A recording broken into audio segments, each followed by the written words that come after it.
Bismillahirrahmanirrahim. Assalamualaikum warahmatullahi wabarakatuh. Saya Dr. Arif Indra Sanjaya, spesialis patologi klinik, Fakultas Kedokteran Universitas Muhammadiyah, Profesor Dr. Hamka. Pada kesempatan kali ini saya akan membawakan materi pemeriksaan golongan darah. Untuk itu, marilah kita saksikan bersama-sama video berikut ini.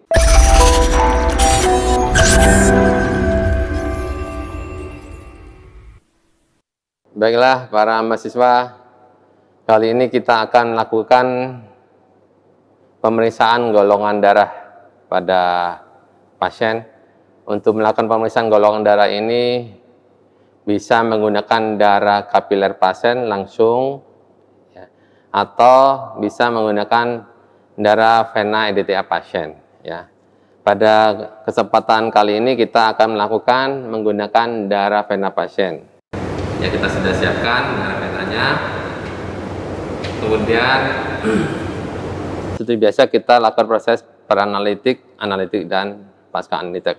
Peranalitiknya kita sudah siapkan sampel pasiennya, yaitu berupa darah EDTA pasien. Kemudian alat dan bahannya, kita memerlukan alat objek gelas ya. Kemudian kita memerlukan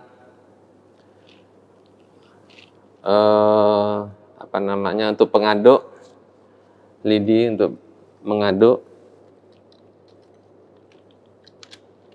ya.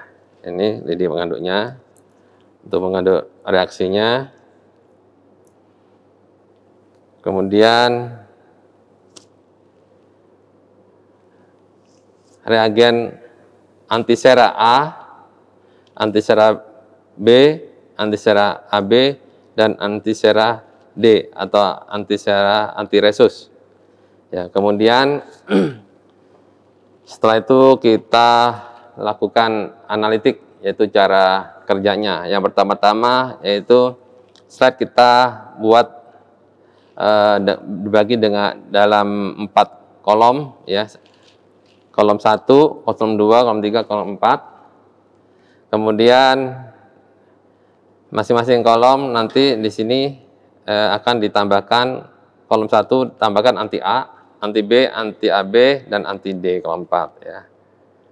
Kemudian diteteskan darah pasien masing-masing 1 tetes, 1 tetes, 1 tetes.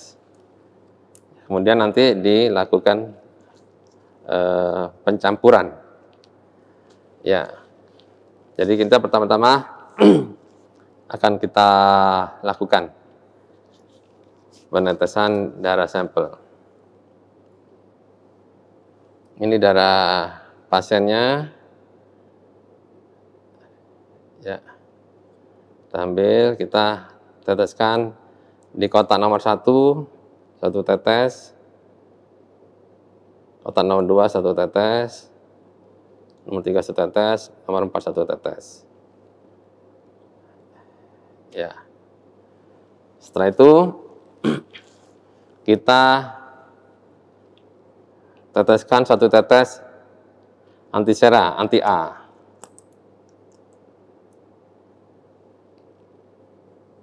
Satu tetes. Kemudian antisera anti B-nya juga 1 tetes.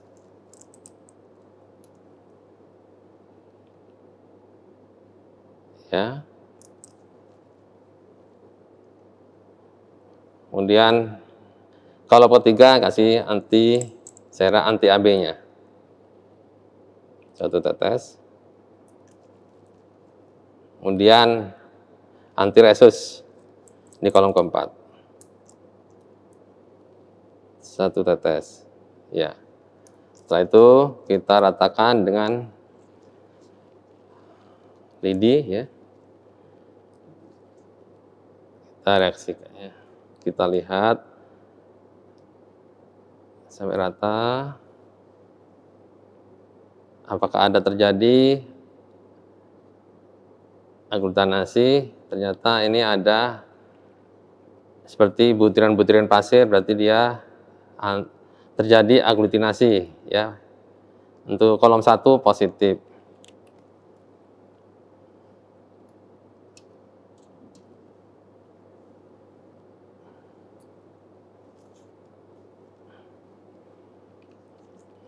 Kemudian kita lakukan ke kolom yang kedua.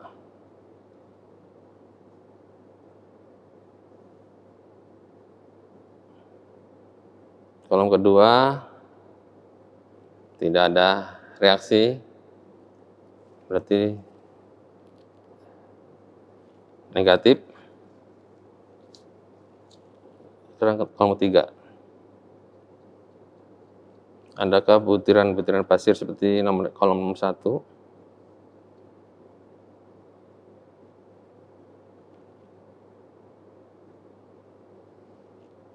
Ya. Ternyata ada ya. Ada ya, kelihatan ada aglutinasi ya. Kemudian antiresusnya.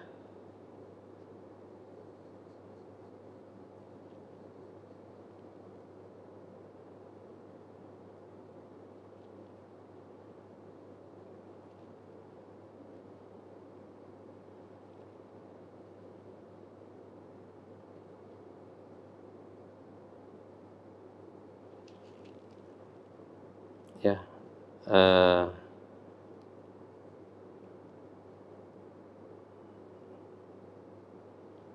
kita tarik, kelihatan ada butiran-butiran pasir ya, berarti positif ya. Nah, ya kelihatan ya, sudah kelihatan. Yang kolom 1 positif, kolom 2 negatif, kolom 3 positif, kolom 4 positif. Ya. Jadi yang kolom 1 itu ditetesi dengan anti A, berarti di dalam darah pasien mengandung antigen A. Kolom 2 diteteskan dengan anti B, tidak ada gumpalan, tidak ada aglutinasi, berarti eritrosit darah pasien tidak mengandung antigen B. Ya. Jadi golongan darah pasien adalah golongan darah A. Kita lihat di kolom ketiga. Kolom ketiga ini ditetesi dengan anti AB. Terjadi gumpalan atau aglutinasi ya. Ini adalah sebagai kontrol ya. Apabila kolom 1 salah satu positif, pasti di kolom 3 positif juga, karena dia mengandung antisera A dan B ya.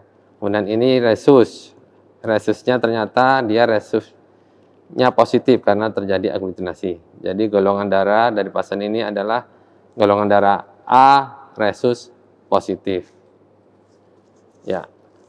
Pemeriksaan golongan darah ini namanya karena kita mencampurkan eritrosit dari pasien dengan antisera, namanya forward, metode forward. Kalau sebaliknya ya, serum pasien ditambah dengan antigen dari suspensi, itu namanya reverse, metode reverse.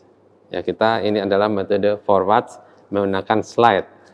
Demikianlah materi yang sudah saya bawakan mengenai pemeriksaan golongan darah. Mudah-mudahan semua mahasiswa bisa melakukan dan memahaminya. Terima kasih. Wassalamualaikum warahmatullahi wabarakatuh.